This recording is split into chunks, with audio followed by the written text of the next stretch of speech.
Welcome back, everyone, and I want to introduce you all to super moves today.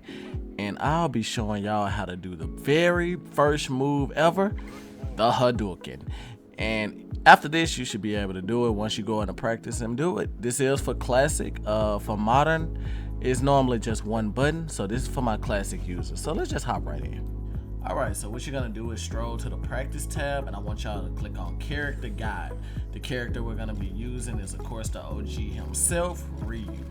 Reason being is Ryu has everything that a starter player needs to get into the mode. And what we're gonna do is do the very first super move he has, the Hadouken. And I'm gonna help y'all do it. Alright, so with the Hadouken, what you're gonna need to press is down, diagonal, forward, and whatever punch button you may need to do.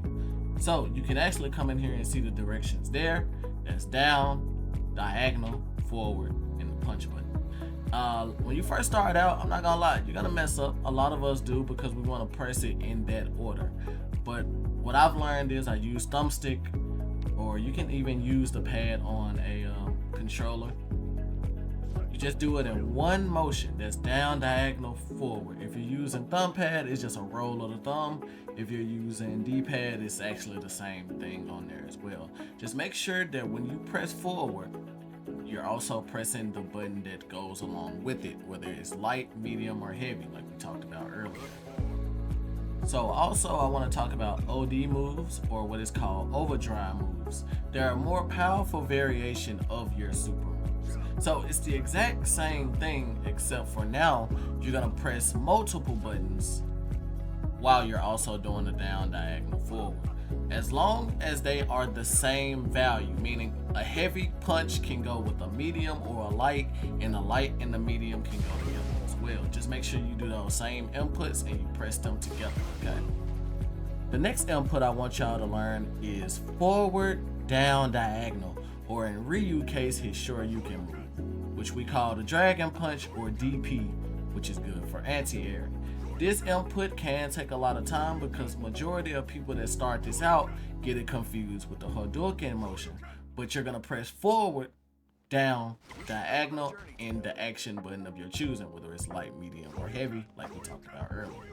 The reason I want you all to practice these inputs is because once you got these down, you start to realize that the button layout fits majority of the characters in this game. For example, we can turn to a character like Ken, who shares the same input, the down, diagonal, forward action button, or the forward, down, diagonal action button for the Shoryuken. Another character we can look at who shares this button layout is a character called Mariza. Mariza has that same formula of down, diagonal, forward, but instead of a fireball, it is a heavy punch, and it does a lot of damage. She also has a forward, down, diagonal move, which is a Superman punch that follows that same layout of the Shoryuken. Another character like Manon also has a fireball input that does that. Now there's another type of character in this game called the charge character. You may see one of these characters and be like, but I'm doing it. I'm supposed to press back and forward and the action button like we were taught. Well, you see that yellow icon there? That represents a charge, meaning you must hold that direction for a certain amount of time before letting it go and pressing forward with the action button. Then the input will actually come out as you see here. Same with hold the down button. If you hold down and press up with the action button, you will also be able to achieve the same results as another charge move in the game. Another character that shares the same button layout of charge is E Honda. If you press back, hold it for a few seconds and forward with the action button, you can do a headbutt. A character like DJ also has a fireball that can be executed with holding back, pressing forward, and an action button, and even a DP where you hold down and press up in an action button.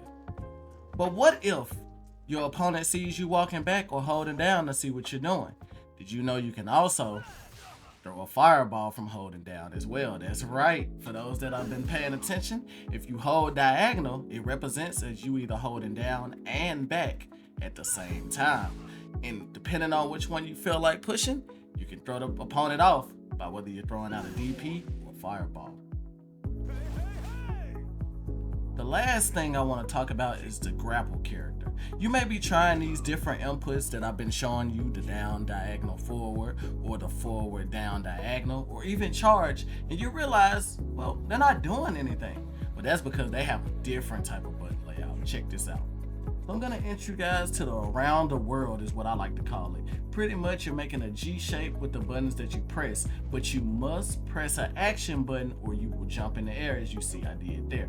But if you press the correct button at the right time, you don't jump in the air, you get a grab, and it's gonna look like this. Now this input may seem like a lot of buttons, but I promise you it's easier than you think it is. All you're gonna do is literally make a U shape, starting from the right and work your way to the left. You're doing a complete U shape. That's it, in the action button, and you will achieve the move you're trying to go for. Another character that shares that around the world input is a character like Lily. She does the exact same thing. Around the world, pressing the action button right before you get to the top, and you're in the clear. Manon is another character that also has that same layout of the U shape that we talked about. She can do her command grab using that exact U shape that we made with our controller, going from right to left or left to right depending on what side you're on. Just remember, it takes time, and if you miss, you will be punished. Look guys, it was a lot of inputs I showed you all, but if you can get those down, I promise you this game will become easy. In our next video, we'll be discussing Drive Rush and how you can use that in your game. Thank y'all for watching and sharing. You guys are the best. Until next time.